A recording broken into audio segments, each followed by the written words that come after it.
ఆపదామపహర్తారం దాతారం సర్వసంపదాం లోకాభిరామం శ్రీరామం భూయో భూయో నమామ్యహం. జయ శ్రీమన్నారాయణ. ప్రియ భగవద్బంధువులారా, ఏదైనా ఒక ఉద్యోగం కావాలి అని అంటే దానికి ఒక సర్టిఫికేట్ కావాలి. సర్టిఫికేట్ సంపాదించాలి అని అంటే దానికి వెనకాతల ఏదైనా ఒక కోర్స్ చేయాలి. ఓ 5-6 రకాల కోర్సెస్ ఉన్నాయి అని అనుకోండి. 5-6 రకాల కోర్సెస్కి సర్టిఫికేట్ ఒకటే అయినప్పుడు ఈ సర్టిఫికేట్ వల్ల వచ్చేటువంటి ఉద్యోగాన్ని కోరుకున్న వ్యక్తి ఆ క్రింద ఉండేటువంటి 5-6 రకాల సబ్జెక్ట్స్లో దేన్ని చూస్ చేసుకోవచ్చు అని మనం ఆలోచన చేస్తే 5-6 రకాల సబ్జెక్ట్స్ ఏ ఉన్నాయో చెక్ చేసుకుని సర్టిఫికేట్ ఎట్లాగో ఒకటే కనుక ఏది ఉన్న వాటిల్లో సులభంగా ఉంటుందో, ఏది ఉన్న వాటిలలో మనకి అందుబాటులో ఉంటుందో అలాంటి కోర్సు మనం చేసుకున్నట్లయితే సర్టిఫికేట్ ఎట్లాగో వచ్చేది ఒకటే కనుక దీన్ని ఆధారం చేసుకునే ఆ ఉద్యోగం వస్తుంది కనుక ఉన్న వాటిలోకెల్లా సుఖంగా ఉండేటువంటి కోర్సు ఏదో మనం సెలెక్ట్ చేసుకుంటాం, దాంట్లో ట్రైనింగ్ అవుతాం, ఆ సర్టిఫికేట్ సంపాదిస్తాం, ఆ లాభాన్ని ఏదో పొందే ప్రయత్నం చేస్తాం. ఇది మనకి తెలిసిన విషయం కదా. అట్లానే ఆత్మ సాక్షాత్కారం పొందాలి అనేది ఒక ఉద్యోగం అనుకుందాం. దానికి ముందు లభించాల్సినటువంటి సర్టిఫికేట్ ఏది అంటే వీడు యోగి, జ్ఞానయోగి అనే సర్టిఫికేట్ వీడికి కావాలి. ఇది ఏం చేస్తే వస్తుంది అంటే దానికి 2 రకాల కోర్సెస్ రికమెండ్ చేశారు. ఏమేమిటది? ఒకటి కర్మాచరణ, కర్మ సన్యాసం. రెండవది కర్మయోగము. ఇవి 2 కోర్సెస్. ఈ 2 కోర్సెస్లో ఏది చేసినా నీకు వచ్చే సర్టిఫికేట్ ఇస్ జ్ఞానయోగి. దానివల్ల కలిగేటటువంటి ప్రయోజనం ఆత్మ సాక్షాత్కారము లేక ఆనందాల్లో మంచి ఆనందం, ఉత్తమమైన ఆనందం, ఉన్నతమైన ఆనందం అయినప్పుడు మనం ఏది సెలెక్ట్ చేసుకోవాలి అంటే అర్జున నీకు సులభంగా ఉండేదేదో దాన్ని సెలెక్ట్ చేసుకోవాలి. ఏది నీకు సులభం? నువ్వు శరీరంలో ఈవేళ ఉన్నావు కదా, శరీరాన్ని ఏది వెంటనే స్వీకరించి ఇబ్బంది లేకుండా చేయగలుగుతుందో అలాంటి కోర్స్ ఏదో నీకు ఈజీగా ఉంటుంది. శరీరం ఎన్ని రకాల అవయవాలతోటి కూడుకుని ఉన్నది కనుక ఈ అవయవాలన్నీ పనిచేయడానికి అలవాటు పడ్డటువంటి అవయవాలు కనుక హాయిగా పని చేయించుకుంటూ వీటితోటి నువ్వు పొందగలిగినటువంటి సర్టిఫికేషన్ ఉన్నట్టయితే గో ఫర్ ఇట్. శరీరంలో ఉంటూ పని చేసేటటువంటి ప్రవృత్తి కలిగిన అవయవాల మధ్య ఉంటూ ఆ పని చేసేటటువంటి అవయవాల్ని పని చేయకుండా పెట్టి సాధించేటటువంటిది చాలా కష్టమైన పని.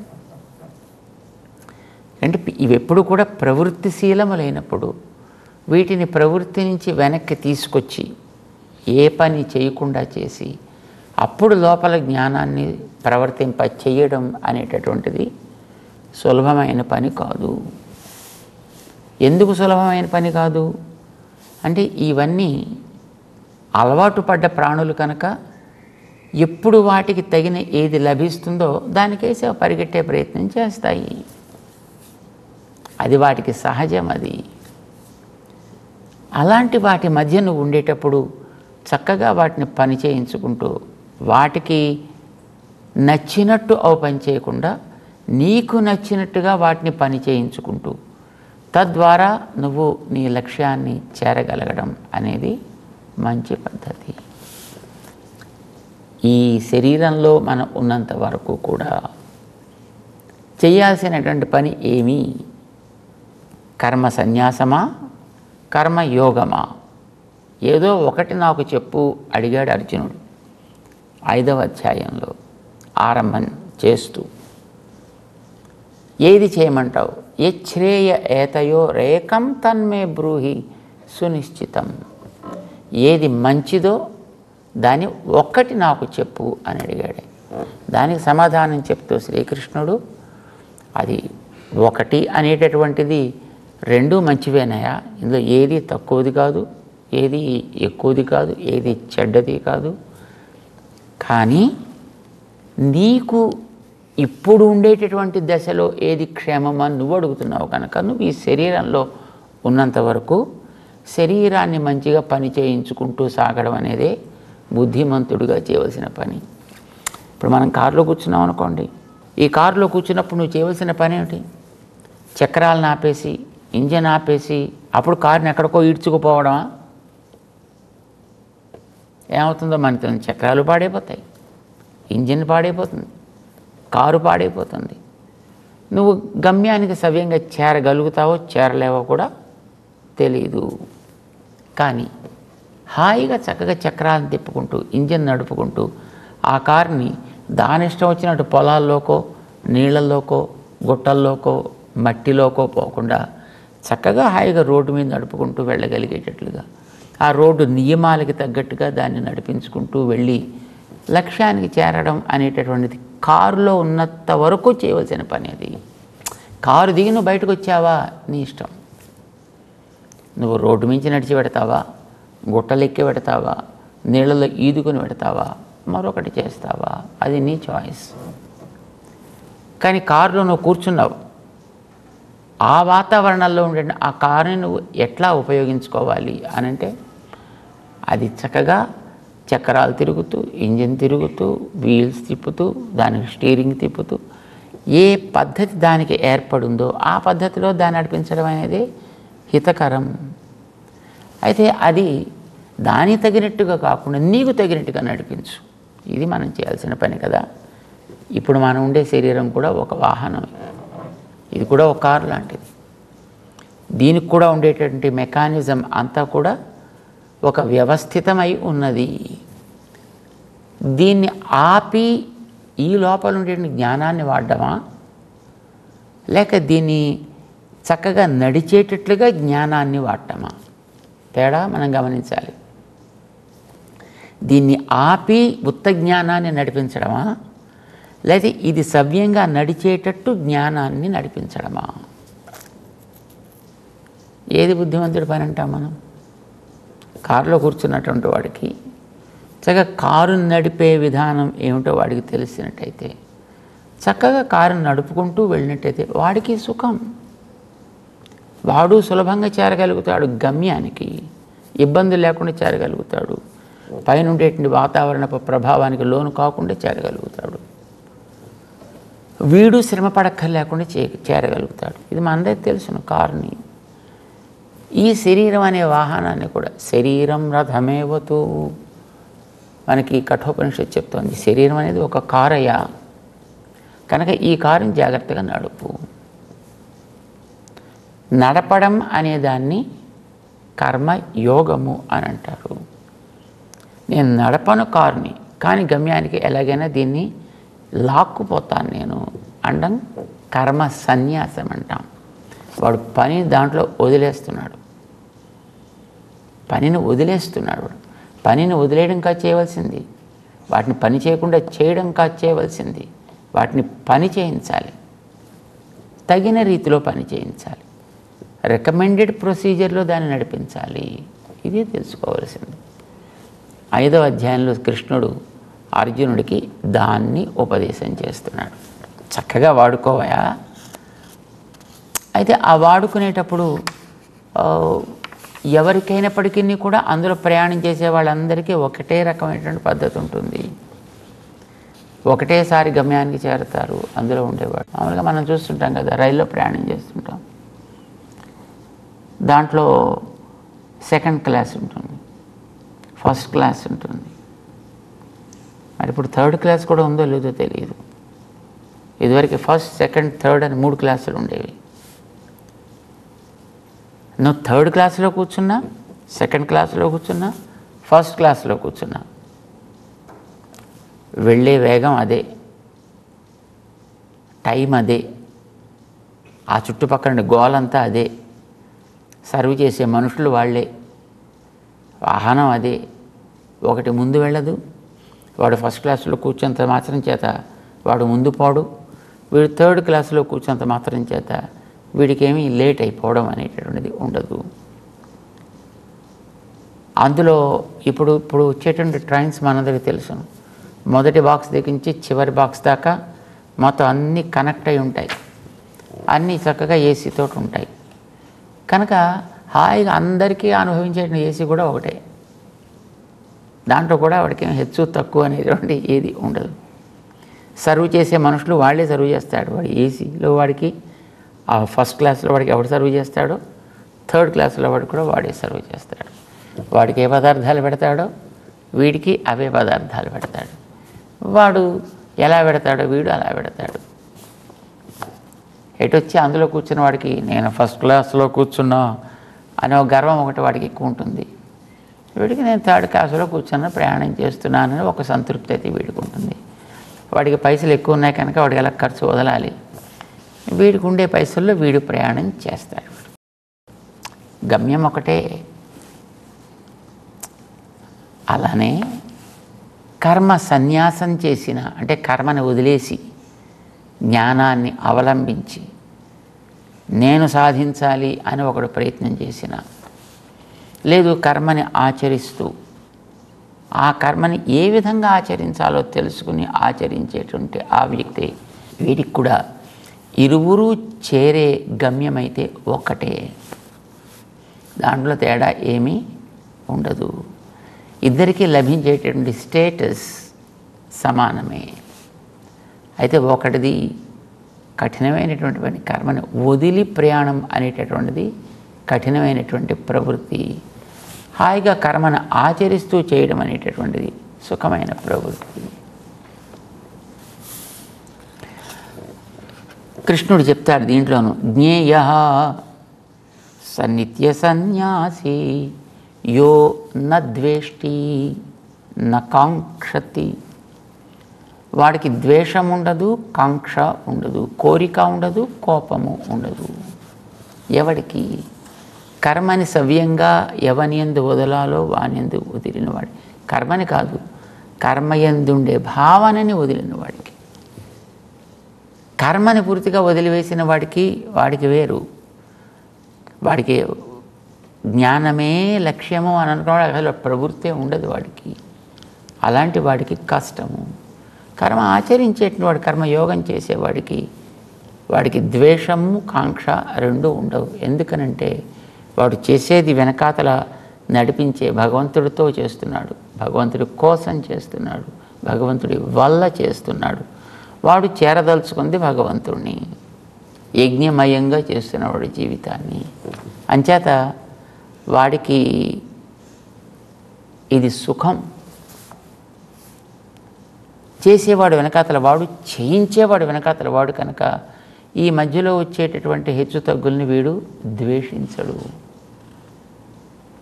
వాడికి ఏదొస్తుందో అది వాడికి లభిస్తోంది కనుక వాడు దానికంటే మించి కాంక్షించడు కూడా. ఏది తనకు అవసరమో అది వెనకాతల ఉండి తను ఎవడినైతే తన వెనకాత నడిపించేవాడిగా, తన యొక్క కార్యక్రమాలకి వెనకాతల కర్తగా భావిస్తున్నాడు, వాని ఎవని యందు వీడు తన యొక్క కర్మ భారాన్ని మనసుతో వదిలిపెట్టాడు, వాడు చూసుకుంటాడు అని అనుకుంటాడు కనుక వీడికి లభించాల్సింది ఏదో అది వాడే ఇస్తాడు. వాడిచ్చిన దాంతో వీడు తృప్తి పడతాడు కనుక వీడికి అధిక కాంక్ష ఉండదు. నా కాంక్షతి, తనకి ఏదైనా ఒకటి లభిస్తే ఆ లభించిన దాంతో ఇది నాకు తగనిది ఎందుకు లభించాలి అనో, అయ్యో నాకు లభించాల్సింది అసలే లభించలేదే అనో ఇలాంటి భావనలు వీడిలో ఏర్పడదు. కనుక లభించిన దాన్ని వీడు నద్వేష్టి, ద్వేషించడు. ద్వేషము కాంక్ష ఇది ఒక ద్వంద్వం. తనకు అవసరం లేనిది వచ్చిందని అనుకుంటే, అవసరమైంది రాలేదని అనుకుంటే అప్పుడు వీడికి కలిగేది శోకం. తనకి అవసరం లేని దాన్ని వీడు కోరితే అది మోహం. ఈ శోక మోహాలు అనేది అదొక ద్వంద్వం. ఈ ద్వంద్వములు వాడికి ఉండవు నడిపించేవాడు ఎందుండే విశ్వాసం చేత. చిన్నపిల్లల్ని మనం చూస్తుంటాం, వెనకాతల తల్లి చేయబట్టుకుని నడుస్తుంటారు. ఎక్కడికైనా ఒక చోటకి వెళ్ళినప్పుడు ఎవడైనా ఏమైనా ఇస్తుంటే ఈ పిల్లాడు వీళ్ళు వెంటనే చేయబట్టాడు, వాడు అమ్మకేసి చూస్తాడు, తీసుకో చేపట్టు అంటే అప్పుడు వాడు చేయబడతాడు. తీర్థానికో ప్రసాదానికో. లేదు దా వెళ్ళిపోదాం అంటే అక్కడ వాడు ఇచ్చేవాడు ఉన్నా వీడు దానికేసి అపేక్షించడు. వీడు కారణం అమ్మ యందుండేటువంటి విశ్వాసం చేత ఇది అమ్మ నాకు తగును అని ఇచ్చింది తీసుకుంటాడు. నాకు అమ్మ ఇవ్వలేదు అవసరం లేదన్నమాట వాడు తీసుకోడు, వాడు దాన్ని వాడు వెళ్ళిపోతుంటాడు. అంటే వీడికంటూ ఒక కాంక్ష కానీ అయ్యో నాకు అది అందలేదే అనేటటువంటి ఈ వీడి వల్ల అందలేదనో వాడి వల్ల అందలేదనో వాడి మీద కలిగే ద్వేషం లాంటివో వీడిలో కలగవు. ద్వేషం అంటే సాధారణంగా ఏంటి, నాకు అందవలసిన దాన్ని వీడు అందకుండా చేశాడు, నాకు అవసరం లేని దాన్ని వాడు వచ్చి నా నెత్తి మీద ఆరోపించాడు. కనుక వాడి ఎందుకు కలిగినటువంటి ఒక మానసికమైనటువంటి ఒక ఉద్వేగం కదా ద్వేషం అంటాం మనం. అయితే అనుకూలమైన ఉద్వేగం అయితే దాన్ని మనం మోహం అంటాం. లేదు వ్యతిరేకంగా కలిగినటువంటి ఉద్వేగం అయితే దాన్ని మనం క్రోధము అని అంటాం. వీడికి ఉద్వేగం అనేది కలగదు. కారణం అమ్మ యందుండే భారం అమ్మ చూసుకుంటుంది కనుక ఆ పిల్లవాడి దగ్గర. ఇదే భావన నిజమైనటువంటి ఒక భక్తుడికి కూడా ఆ వెనకాతల తను నడిపించే భగవంతుడి యందు ఉంటుంది కనుక ఒకటి నాకు అందింది అంటే భగవంతుడు నాకు ఇది తగును అని ఇచ్చాడు కనుక వాడు స్వీకరిస్తాడు. అది తనకి అయిష్టమైనదైనా దాన్ని వాడు స్వీకరిస్తాడు, దాన్ని ద్వేషించడు. తనకి అది కష్టం కలుగుతోంది ఆ చేయడానికి అని అనుకున్నా వాడు దాన్ని చేస్తాడు. కారణం అమ్మ ఆదేశించింది కనుక, భగవంతుడు ఆదేశించాడు కనుక. అంచేత ఒకటి ద్వేషము కానీ కాంక్ష కానీ ఇవి రెండు వాడిలో ఉండవు. కారణం వాడు ద్వంద్వరహితుడు కనుక. నిర్ద్వంద్వో హి మహాబాహో, అది లేదు కనుక వీడికి చేతకా కాదు, వీడు మహాబాహో, వీడికి శక్తి ఉంది, వీడికి తెలివి ఉంది. కానీ వీడు భారాన్ని తన యందు తీసి భగవంతుడి యందు పెట్టాడు కనుక వీడికి రాగద్వేషాలు లేవు, ద్వంద్వరహితుడు అయ్యాడు వీడు. సుఖం బంధాత్ ప్రముచ్యతే. అంచేత ఇప్పుడు వీడికి తను చేసేటటువంటి ఆ కర్తవ్య పరిపాలన చేత అంటే కర్మయోగము చేత, వీడు కర్మ సన్యాసి కాడు, వీడు కర్మ ఆచరణ చేస్తున్నవాడు. అయితే కర్మయందుండేటటువంటి ఫలసంగ కర్తృత్వములని త్యాగం చేశాడు, కర్మని త్యాగం చేయలే. అందుకోసం వీడు కర్మయోగి అవుతాడన్నమాట. అప్పుడు వీడు బంధాత్ సుఖం ప్రముచ్యతే. అది ఇప్పుడు చేసేది వీడికి ఒక బంధకమైనటువంటి కర్మ కాదు, సరికదా. ఇదివరకు వీడి యందు ఉండేటటువంటి గతంలో ఎప్పటి నుంచో తెచ్చుకున్న కర్మల యొక్క సంస్కారాలు వీడి యందు ఉంటాయి, కర్మ రుచులు వాసనలు ఉంటాయి. అవి కూడా వీడిని ఇక్కడ బంధించేవే కదా శరీరంతో. ఆ బంధముల నుంచి కూడా వీడు విముచ్యతే. ఆ విమోచన కలగడంలో కూడా సుఖం ప్రముచ్యతే. అది వీడికి శ్రమజనకం కాకుండా ఉండేటట్టుగా బంధాల నుంచి వీడు విడువడతాడు. ఇది అంటే అలాంటి వాడు ఎప్పుడూ మంచి ధనవంతుడిలాగా లేకపోతే సుఖాల్లోనూ తేలుతూ ఉంటాడని అర్థం కాదు. కానీ వాడు సాగించేటువంటి జీవితంలో ఎదురయ్యే దేనినైనా వాడు అనుకూలమనే భావిస్తాడు, అట్లానే స్వీకరిస్తాడు. మనకెలా ఉంటుంది, వేసవి కాలంలో ఎండ ఎక్కువైందనుకోండి, ఓ మనకి ఆ సూర్యుడి మీద కోపం వచ్చేస్తుంది, ఎండ మీద కోపం వచ్చేస్తుంది, కాలి నేల మీద కోపం వచ్చేస్తుంది, చుట్టూ ఉండే వేడి మీద కోపం వచ్చేస్తుంది. ఏం చేయలేము. ఏం చేస్తాం అప్పుడు? దానికి తగ్గట్టుగా ఏదో ఒక అడ్జస్ట్మెంట్ చేసుకుని ఒక చేతిలో ఫ్యానో గినో పట్టుకుని మన దాన్ని మనం పనిపోతుంటాం. దాని మీద కోపడే ప్రయత్నం మనం చేయం కదా. దాని మీద ద్వేషం మేము ఏర్పడదు కదా. ఎవడైనా పట్టుకొచ్చి మనకి ఫ్యాన్ ఇచ్చాడు అనుకోండి, ఆహాహా అని ఆనందిస్తాం.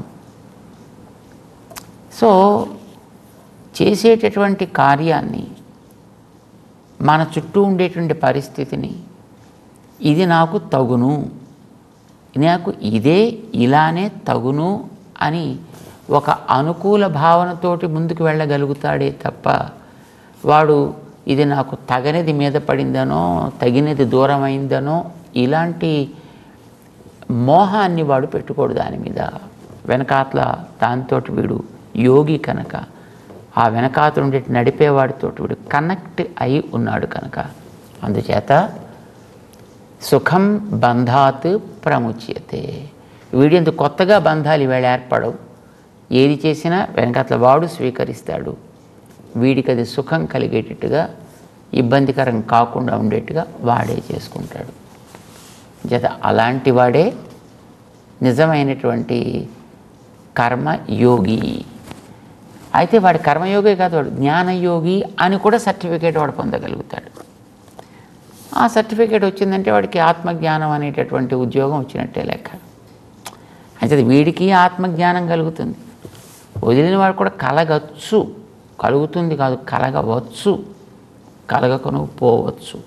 కారణం వాడు తనకుండేటటువంటి ఏర్పడ్డ దేహం అనే సిస్టమ్ని, ఇంద్రియములు ప్రవృత్తులు అనే సిస్టమ్ని వాడు అరికట్టి దాంట్లోంచి దాటే ప్రయత్నం చేస్తున్నాడు కనుక లేదా వాడికి అది కష్టం.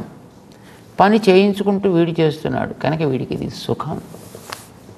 అంతే సుఖం బంధాత్ ప్రముచ్యతే అర్జున అని మనిషికి కర్మయోగమే శ్రేయస్కరమైనటువంటి మార్గం. మనిషికి ఇన్ జనరల్ అందరికీ చెబుతూ భగవంతుడు అర్జునుడిని 5వ అధ్యాయంలో ముందుకు తీసుకెడతాడు.